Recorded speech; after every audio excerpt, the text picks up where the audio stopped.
How we doing? Well, better than he's arrived, right? So, well, welcome to Oklahoma City. Thank you, sir. Is your first time here? No. I'm a veteran. Well, I kind of figured. Oklahoma is like my second home. Oh, nice, very nice.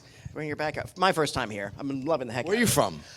Florida. I'm going to interview you. But okay, yeah. I'm an Indiana boy at heart, and then the old What part of Florida? Orlando. Okay. Yes, I do voices for the mouse. Okay, great. Great.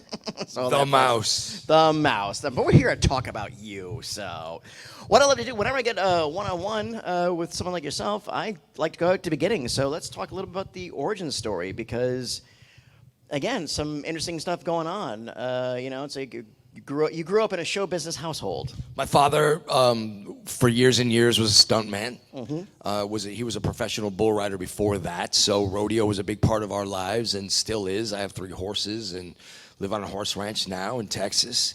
But I got into the business through my father, hanging out on sets when I was a kid, and I had a director come up to me when I was about 6 or 7 years old and asked if I would play a part. And of course, I intended on becoming a stuntman and was able to sort of rope in certain roles because I was capable of doing the activities required. Had a little bit of a leg up on E.T. when I went in to go. Actually, here's a brief story. So my father picked me up from school and said, we're going to go meet somebody named Steven Spielberg. And of course, I didn't know who that was. And when I was 13, I didn't care. And he shoved a pack of Marlboros into my hands and a book of matches and said, the caveat is you have to learn how to smoke. And they wanted me to smoke a cigarette. And the role had been cast before I got the part. And it was cast by with a young Mormon boy. And his mother went up to Steven and said, listen, we're Mormon, he can't smoke a cigarette. And they released him.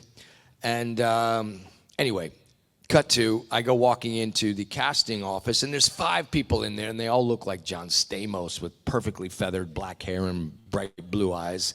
And I said, Daddy, let's get the hell out of here. They're going to go with one of these guys. He said, just wait your turn, just wait your turn. So one by one, they went in and came out, and I walked in, and there was Kathleen Kennedy and Frank Marshall and Mike Fenton and Marcy Learoff, the casting people, and a few other suits, and I was kind of like this. I was sitting on a stool and some lights hitting me, and Spielberg's asking me some questions. And he liked the fact that my father was a stuntman. He asked, how I felt about riding bikes. I said, I do rodeo. Bikes are pretty easy at this point right now.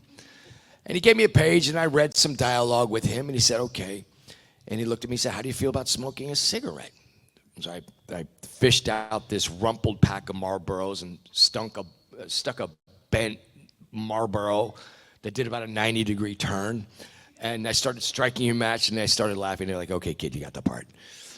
And I was in E.T., so that's how that started. And then, of course, I smoked in The Outsiders, and everybody comes up to me and he goes, were you a smoker? I said, no, but smoking was very good for me. Yeah. I do that. I don't recommend it, but it was good for me. For some reason, I got an image in my head of Spielberg, since he was a film nerd, that if he said, oh, your dad's a stuntman? Oh, well, what's he done? Was he the guy that did that in this scene in this movie? Yeah, oddly enough, my father had worked with Steven over the years more than I did, so he was in things like Hook and some other things that Spielberg had done, and they became pretty friendly. Yeah.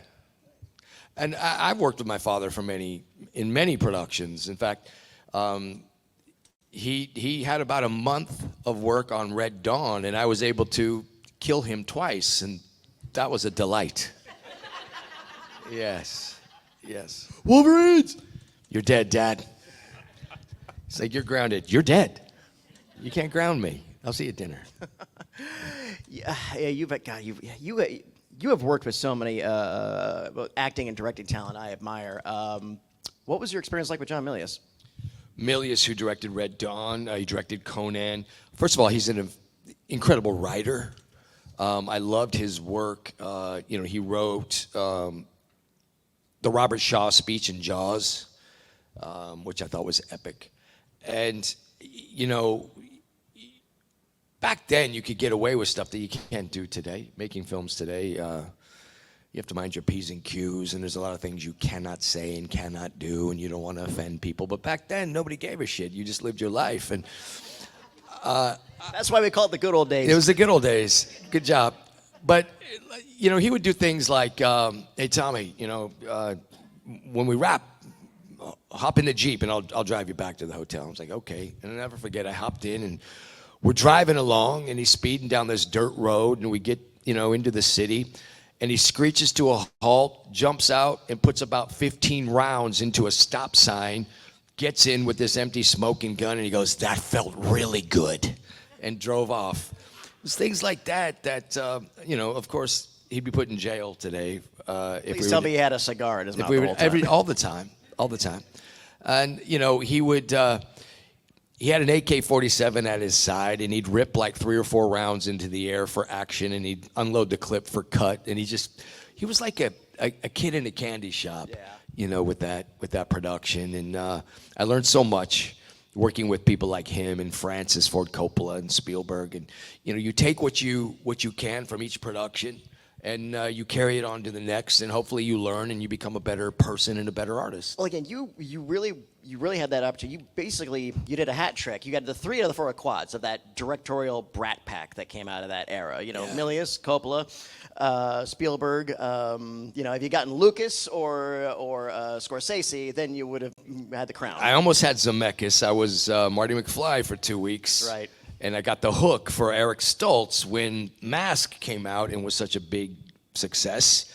And then about 6 weeks later, I was in a pancake house in Hollywood called The Source when a buddy of mine named Johnny Philbin that I did Grandview USA with, he was best friends with Stoltz. The 2 of them came walking in, and Stoltz looked like he'd just done 17 rounds with Muhammad Ali. And they sat down at my table, and Johnny said, you're not going to believe this, but Eric just got fired today. And I instantly had to muster up the performance of my career and fake how disappointed I was as I paid for my pancakes and got the hell out of there and went and called my agent. I was like, you're not going to believe this. And he interrupted me and he said, settle down, pony boy. They went with Michael J. Fox. And I'm glad they did. I mean, you know, Mike was dealt a pretty shady hand over the years, and he did great as Marty McFly. That was my opportunity to be on every Taco Bell cup across America, but it didn't happen. But things like that, you know, form your character, man. You know, Hollywood owes us nothing, right? And I had a great run as a youngster, and it's all I've ever done. I've been in over 250 productions, and nobody's more grateful than me. I'm filled with gratitude every chance I get, and I love the business. I love the friends that I've made. I love traveling, and I love challenging myself. So it's been a hell of a ride. Absolutely. It's not as probably well known. I think it's quite adorable, but it gave you a chance to work with my favorite actors. Can we talk about working with James Garner? In Tank. Tank, yes. James Garner, Shirley Jones, G.D. Spradlin, and James Cromwell, the great Jamie Cromwell. And, you know, to have an example set by those professionals was just epic. And one of the most irritating things I do today, I learned from James Garner. So you go do a guest spot, and I'll be, you know, working with people on, you know, on some show, like, for example, Criminal Minds, right? And they do they do what they call coverage. They do a wide shot and then a medium shot, and they get in and go to close-ups. And they'll grab Matthew Gray Gubler, and they'll grab Thomas Gibson, and they'll come around to me, and I'll say, close up on the money. And it's irritating as hell because, of course, they're the money. But I learned that from James Garner. He used to say every time we get a close-up of him, he said, it's about time we get a close-up on the money. And he was such an amazing guy, just a stand-up guy, would sit down and tell me all these incredible stories. I was a big Rockford Files fan. And learning from people like him and Shirley Jones and, you know, of course, Marvin Chomsky was the director of that. And just being exposed to that kind of professionalism at a young age really set the bar for me and taught me a lot. You really had a fantastic education. You really did. It's enviable. Blessed. Absolutely enviable. And another project that doesn't get enough love, The Return of the Musketeers. Yeah, that was an amazing experience. I played Oliver Stone's son, and Reed. sorry, Oliver Reed. Yeah, Oliver Reed's son.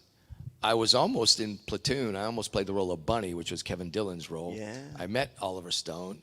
A little bit different than Oliver Reed. I don't think Oliver Reed ever really knew my name. He only called me Boy for 3.5 months. Boy, boy, come here. Yeah, and a bit of a tragedy on that particular production when we lost Roy Kinnear, who was the father of Veruca Salt in Charlie and the Chocolate Factory. Amazing actor, and we had an Very beloved character, comedic actor in the UK. Planchet, and he was such a fine gentleman. And we had an accident on the set. He was riding a horse and he passed away. So that was tragic, really. And you know, the irony is that I invited him over to my place and I made him his meal the night before. And we had an incredible evening, and father of two, and a beautiful wife, and that was just heartbreaking to go through. Yeah. Felt that way too. You've done some decent directorial stuff. When did that evolve? Was that something kind of parallel at the beginning, or just again, you had this education of being on all these wonderful sets? Did you finally think, I think I'd like to be on the other side of this camera? I think it's an evolutionary process. You know, it's something I'd like to do more of. But my chances have been, you know, I've directed a couple of extremely low budget things, and I replaced a director on something, but I have yet to really sink my teeth into a piece that came from my heart and soul with a budget that could make a difference. And you know, I think that time will come. But I also am very grateful for, you know, I love acting. I think as I age, you know, a lot of people out there like, when did Ponyboy turn into Sam Elliott, right? But for me, acting is about being authentic. You know, I'm not a guy that wants to, you know, go down the Botox road or hair dye and that sort of thing. So there are roles that, you know, I might miss out on because of that, but at the same time, there are roles that I get because I don't do that, and you know, staying true to myself and staying authentic helps my work stay true and authentic. So as I age, my roles age, and I embrace that, you know, and I still got a long way to go. I'm 57, but at the same time, I'm not in a, you know, I've done enough to where I can pick and choose where I want to focus and spend my time now. And I love doing episodic television. You know, I have a series on Netflix right now called Obliterated. We did 8 episodes of that with the team from Cobra Kai.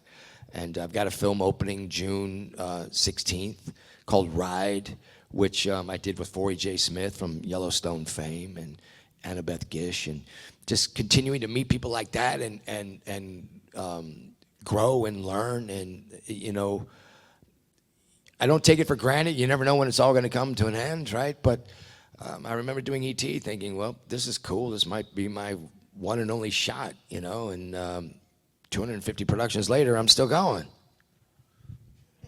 Yeah. Yeah, thank you. One more, and then I'll jump in the audience and take some questions. What's been the craziest day you've ever had on any set? Well, you know, we spoke about one of them, the tragedy of losing Roy Kinnear. That was a pretty crazy day. I'll tell you a quick story about Rutger Hauer, which will lead into a story about Criminal Minds and the role of the Reaper. So, have any of you seen the film I did called The Hitcher before? And so Rutger was one of the most intimidating people that I had been around, and he literally scared the hell out of the crew and most of the production, and they were pretty silent when he was lurking. And I'll never forget the day he invited me into his trailer for lunch, and I was like, okay, cool. And he was always very kind to me. But I was 17 and pretty fresh, and Rutger would improvise a lot, and he taught me to think out of the box. I didn't know you could do the things that you could do. I thought you had to do what was on the script, but he would do things like, we had this scene in a cafe where he all of a sudden took pennies out and licked them and stuck them on my eyelids, and that wasn't a part of the scene. I'm kind of tripping out going, what the hell is this guy doing? And I remember we were in the car once, and he's telling me he's going to kill me and cut off my legs and, leave me in the desert to die. And a tear sort of falls off my right eye. And he took out the switchblade and opens it and kind of scoops the tear off of my face and holds it to the camera as it runs down the blade. And it was things like that that really opened my mind. Working with Jennifer Jason Leigh, who also was in character the entire time, and I didn't know anything about method acting, and I was thinking, well, that blew my mind to see at 17. And he brings me into his trailer, and I sat there for about 10 minutes, and it felt like an eternity because nothing was said. And he's a chain smoker, and he's smoking these, Camel filterless cigarettes, and he's staring out the window. And I'm about done with my food, and I finally, out of sheer terror, muster up some small talk. And I look at him, and I'm, 17, squeaky voice. I'm like, Rutger, everybody says you're an amazing bad guy. What's your secret for playing bad guys? And he takes this long drag and leans into my face as he exhales. He's got this thick Dutch accent, and he stares right into my soul, and he says, I don't play bad guys. Well, that effed me up.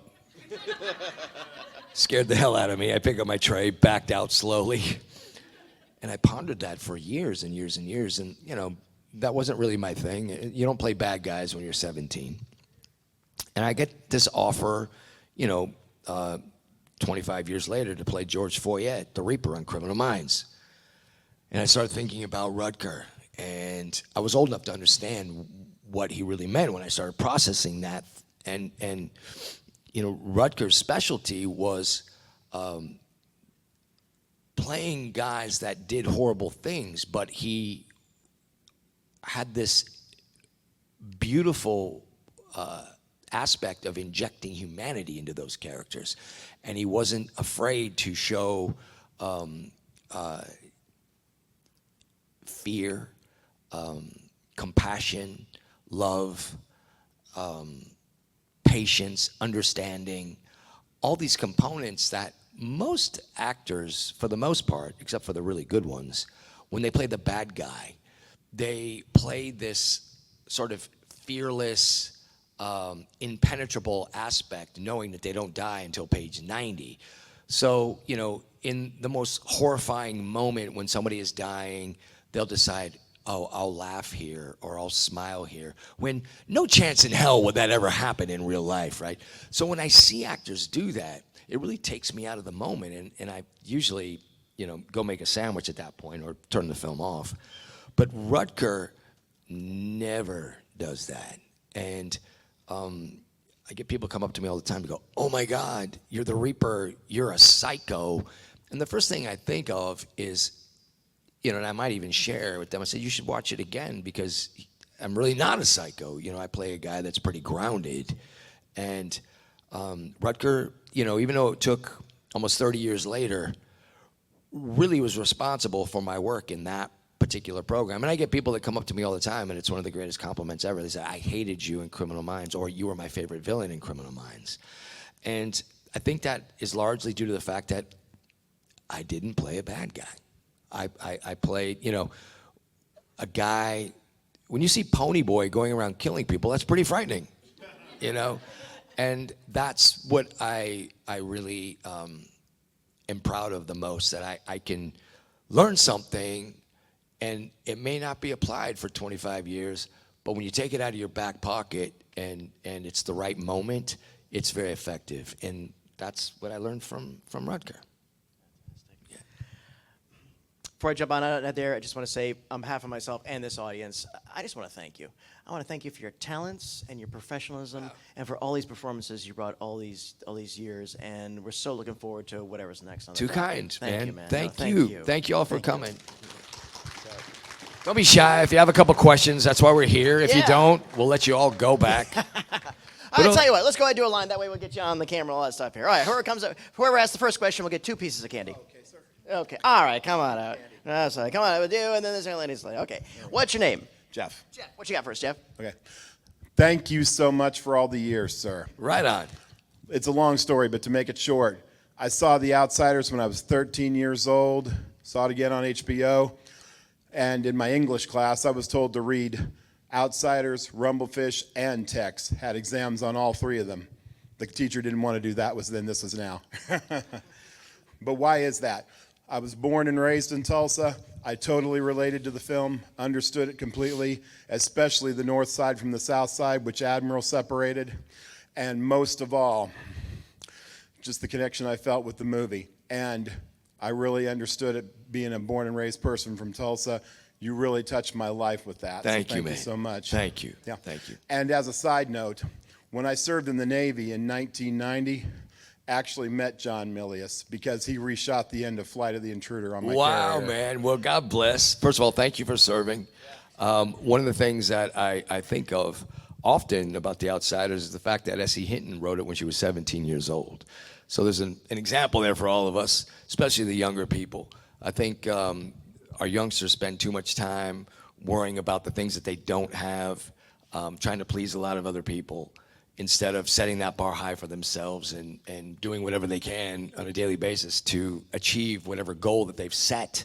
Could you imagine if S.E. Hinton would have listened to the naysayers? I'm sure many people came up to her and said, what are you doing writing a novel about a gang of hoodlums from the wrong side of the track? You're a young lady. It's the late 60s. You need to stick to what you know, whatever that might have been.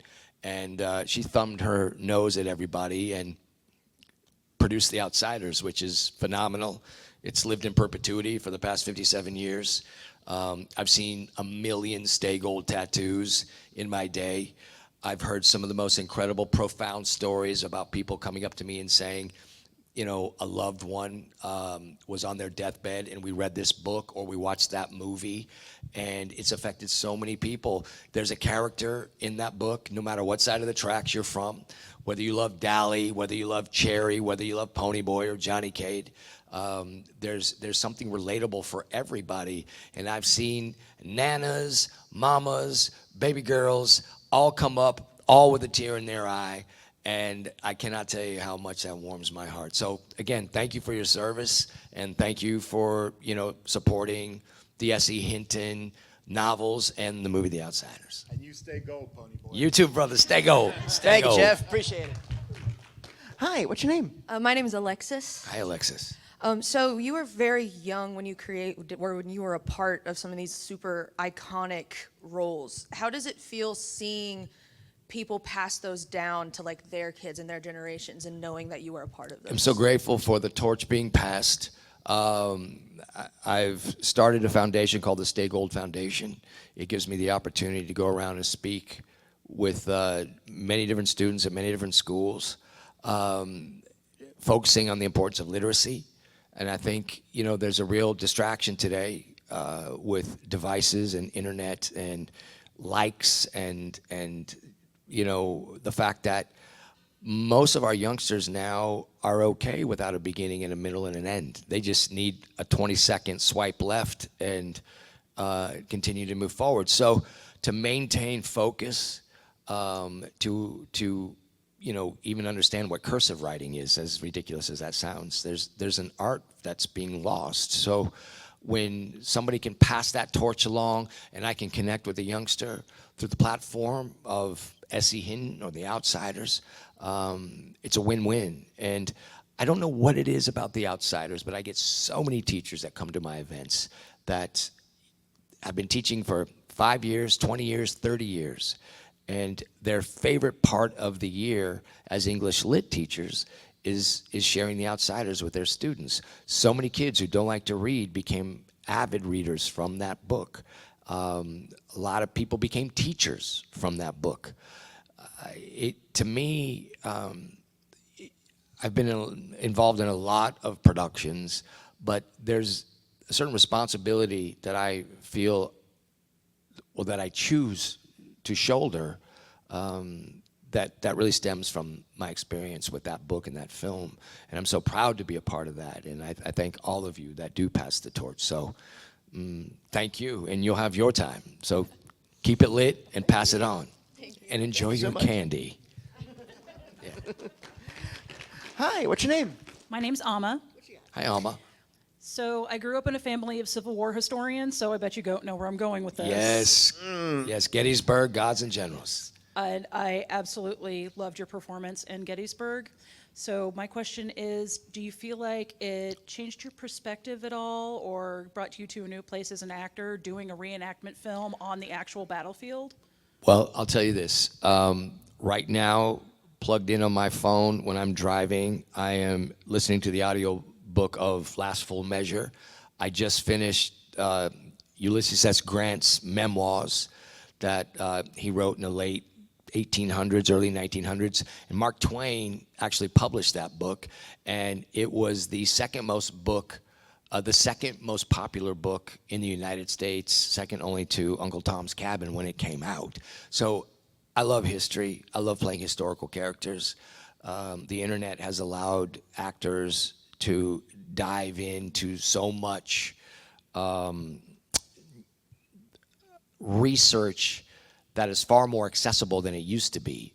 And playing a character like Tom Chamberlain and supporting an actor like Jeffrey Daniels, who's a dear friend who I thought was incredible in that film as Colonel Joshua Chamberlain. And meeting people like Martin Sheen, or watching, even in Gods and Generals, watching Robert Duvall play Robert E. Lee, and seeing these characters come to life, having been exposed not only through the novels but through other history channels and avenues provided, was incredible. And actually shooting those films on the locations where it took place was harrowing. I mean, it was just bone-chilling, because your imagination takes place, and you can go to a graveyard, as we all have, and wandered through and read a headstone, and your mind kind of takes you, and your imagination takes over. And there's something that, you know, makes your hair stand up on end when you're at Little Round Top or the Devil's Den, and you can only imagine what these people actually went through. And it's one of my proudest achievements to have been part of both of those productions. And anything that has to do with history, I'm a nut for. And I wish I could only do, you know, reenacting history roles, because they have so much value for me personally. And I thank you so much for your time. Oh, thank you. Yeah.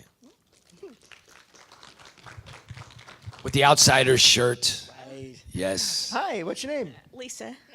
Hi, Lisa. Hi. You're the main reason I'm here today. Awesome.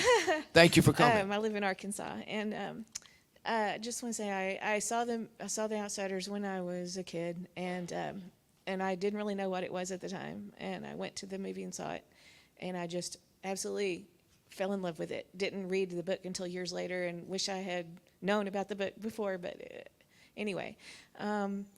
So I learned about the Outsiders Museum not too long ago. Have you been there? Oh my God, many times. In Tulsa, the Outsiders Yeah. House Museum. Oh, yeah. Danny Boy O'Connor, they've done such an incredible job Oh, they did. And- refurbishing and recreating all of the aspects of it that were in the film. Oh yeah, I felt like I was actually there and watching you guys in that house. It was amazing. But my daughter bought me the 50-year anniversary book, and Ralph signed it last year. Great. And so you're gonna get to sign it later. I can't wait. On I'm the sure he part- left me very little room, and his penmanship is that of a third grader. I love Ralph, but every time somebody says, "Would you sign this?" I'm like, "Ralph, thanks for, you know, this tiny portion in the corner." Actually, you get your own page, because Okay, we're good. going to sign. He signed the letter that he wrote for the book. Oh, and you're yeah, going to sign yeah, the yeah. letter that you wrote for the book. Yeah, I really enjoyed when they reached out and asked for the cast to write something that was going to be included in the 50th anniversary novel. It really touched me, and I love doing that. So that's one of my favorite parts of that particular book, going through and reading what everybody had to write. And you could tell who put a little extra time into it and who just kind of went through the motions. But, you know, for me as Ponyboy, and you may or may not know this, but, you know, Susie Hinton really identified with Ponyboy. And as you can see through the movie, his journey when asked to, you know, by his teacher, look, you're not doing so great in this class, but if you can write something about a personal experience, I'll pass you with a C. And he starts writing The Outsiders. And she was such a sweet person to me and really identified with that character. And a lot of people, especially the younger people, ask me all the time, you know, what do you think happened to Ponyboy as he got older? I said, you know, of course he became a writer, you know, it's evident. And he basically turned into Susie Hinton and grew up and started writing books. But she really identified with that particular character, and she's a dear friend. And what a cast, right? I mean, an unknown Tom Cruise. Matt Dillon had done a couple things. Patrick had done, you know, very little, but Emilio was virtually his first performance, and he's fantastic in that movie. And once again, a lot of ad-libs that he came up with on the spot, sort of goofing around as 2-Bit. And Ralph was the one that really taught me the most, spending my time with Ralph. You know, he was 21, I was 14. You know, we'd rap, he'd go have a beer, and I'd go play Pac-Man. And I feel for him having to be kind of cornered with this child, but he embraced me and really taught me how to break down a scene, break down a character. He knew the value that was taking place working with somebody like Francis Ford Coppola. At 14, I didn't understand the depth of that. I just knew Francis was cool to me, and so I was cool to him. But I didn't approach the work and didn't have the training that Ralph had. So he really took me in under his wing and taught me so much, and I'm forever grateful for that. And I'd have to say, one of my favorite greasers had to be Matt Dillon. I mean, you know, when you're hanging out with the cast of The Outsiders, you know, there's not really sort of an ugly guy in the bunch. But when we would all walk into a room, people stopped and turned when Matt walked in. He had a charisma unlike anybody else, and he was not just beautiful on the outside, but he was such a beautiful soul. And he taught me about things that I hadn't known yet. Like, he bought me a tape recorder. We called it a boom box. And he turned me on to things like the Rolling Stones, which I was just like, what is this? What is this awesome noise? And the Who. And he would take me, you know, back then we had, you know, things like Tower Records, and we would buy cassettes. And we'd go up and down the rows, and he'd be like, you need this, you need this. And was always the first one to pull his wallet out and pay for a lunch or a meal. And I'll never forget those times. Hanging out with Matt and Ralph, they were great. How did you guys keep from cracking up when he fell back in his chair? Because I didn't keep. Script. I didn't keep. I turned to the camera and lost it and started laughing, you know. And that was a great moment because Francis took me aside and said, "Do me a favor, don't break character, don't ever cut. No matter what happens, keep going." And out of that came some really beautiful moments. You know, there's a scene when 2-Bit is walking Ponyboy back home with Johnny Cade, and a hat starts blowing across the street, and he runs up and he picks up this hat and he puts it on, he's laughing, and he walks out of the frame. Well, that hat blew off of the head of the camera operator. And that wasn't supposed to happen. And of course, he, you know, was in touch enough to realize that was something to be used in that moment. So I learned from those moments. And there was a moment in the church, and there was a scene where Ponyboy's upset, and the actual dialogue was something along the lines like, "Johnny, are you awake?" He goes, "Yeah, Pone, I'm awake." I said, "We're going to be okay. We're not going to cry anymore, right?" He goes, "No, Pone, we're going to be okay." And the cameraman was pushing the dolly across this old, brittle floor, and his foot actually fell through the floor. And you can see Ponyboy as that happened, turn and look, and then you see the process of, oh shit, I better not stop. And I didn't know what an ad lib was, so I said, Johnny, are you awake? There's a monster outside. And they cut to a raccoon scratching at the door. And it's such a beautiful moment because it shows the innocence of these two boys. And it was that process of learning from, Matt falling off a chair and Emilio picking up that hat and Francis telling me not to stop, that freed me up as an actor and be a part of these and help co-create these innocent moments that are riddled throughout the movie. Well, just one last thing. I was thrilled when they came out with a complete novel because I went right out and bought it. And admit, it had so much more meaning with all the scenes back in. Yeah, I love both. I love that we so much have was both missing. versions, but the complete novel is by far my favorite with the new music and the new scenes. And, there's just something about that new cut that I really appreciate. But thank you so much for your time, and I look forward to signing your book later. Okay, thank you. Thank you, yeah. Because of Emilio, I'll still occasionally go to the diner. Like, what do you want for breakfast? Like, I'll have chocolate cake and a long neck beer. That's exactly right. Who doesn't like beer and cake? Yeah. Hey, what's your name? My name's Michael. What's up, Michael? I've got a question. Actors have imagination and creativity, and you need a lot of it to become an actor. Have you done research for a part? I mean, I know it takes creativity, but have you done research to get to that point? Sure. I mean, like we were just talking about on the historical roles, there's so much research made available for you to dive into. And, when you're a kid, you're not stepping outside of, that box that you call yourself. But when you're playing a serial killer or you're playing, a surgeon or something that isn't really in your wheelhouse, I think there's a comfort level that you find by accessing that research. And you can spend weeks and weeks. I played an arsonist, and in order to really feel comfortable in that space, I did a lot of research about different people in our past who made a living burning down buildings until they spent the rest of their life in prison. But you almost feel naked if you don't do the work, and that's really what they pay you for. They really, apart from showing up and shutting up, they pay you to be prepared. And I really, and I think my father instilled this into me. Show up on time, be prepared, and make the others around you better. And that's what has allowed me to continue to work all these years. And I'd say probably 60% of my work comes from rehires, and I enjoy the process, and doing the homework is what allows me to feel comfortable enough in that moment to do good work. Yeah, so thank you so much. Thank you, man. Michael. Thank you. Appreciate you.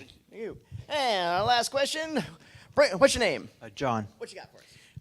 you were so young when you did The Hitcher. As you got older, did you have any relationship with Rutger Hauer, and did you like the sequel? First of all, Rutger Hauer was an amazing teacher, and I shared that moment with you already. But I did another project with him in South Africa, and NBC did a remake of the Poseidon Adventure, and Rutger and I had roles in that particular production. And I'll never forget the night that he shared invitations with the crew, and he wanted to screen The Hitcher for the crew. And we went and we had our own sort of Q&A together with the cast and crew. And my mind was blown at how much he really loved that film. I think Blade Runner, his role in Blade Runner was probably a defining moment for him. But I would venture to say John Ryder was his favorite character, and he made a living at being intimidating, but he was one of the smartest people I'd ever worked with, and so fundamentally sound as an artist, and believe it or not, had an amazing heart. So I learned a lot from him, and then reconnecting with him later over the years and having that experience with him on the Poseidon adventure really solidified in my heart the value of what The Hitcher had for him as it did for me. And a lot of people ask me, you know, do you have a favorite movie? It's kind of like picking a favorite child, you know. You might have one, but you don't want to tell people. But I'd have to say The Hitcher might be, if I had a gun to my head and had to pick a favorite experience and a film that actually helped define me as an actor. And when I walked away from that movie, I knew I wanted to do it for the rest of my life, because up until that point, I was just kind of rolling off the success of The Outsiders, and I did Red Dawn and Secret Admirer and Soul Man and things like that. But it was The Hitcher that really made me go, okay. I worked with some award-winning actors here. Jeffrey DeMunn had, a Tony Award-winning actor. Jennifer Jason Leigh's been nominated for a few Oscars. Rutger has won many awards. And that was my first opportunity to carry a film on my own. Up until that point, I played a lot of ensembles, and I wasn't really carrying the responsibility or the pressure of a leading man until that particular picture. And when I walked away from that, I knew I wanted to do it for the rest of my life. And I still do. Thank you all for coming. Yeah. Before we go, Patty, Before we go, though, candy for me? Oh yeah, of course, man. What do you got coming up? What's on the docket you're allowed to share with us? So, thank you, sir. Beautiful. some. What are these called? Some Sour Punch ropes. Sour Patch Twists. Yes, They're beautiful. soft and pliable, so I throw them out in the audience. That's so They won't nice. hit, yeah. It won't take an eye out. Exactly, yeah. So I have a series on Netflix right now called Obliterated. I got a film coming out June 16th called Ride with Forey J. Smith, who's the star of Yellowstone, and Annabeth Gish. I've got my second album ready to drop, so I play a lot of music now. And I'm slowly but surely putting together a documentary for a film that I have done that is a fan favorite, of course, and I won't share that quite yet because it's not appropriate. But that is probably going to be my next production. You've been in a lot of fan favorites. So we'll leave it at that. There's The next time you and I meet, we'll be talking about that. Right on. I look forward to that. So thank you for joining us today. Oklahoma City GalaxyCon. This was C. Thomas Howell, and that was Thank our you. time.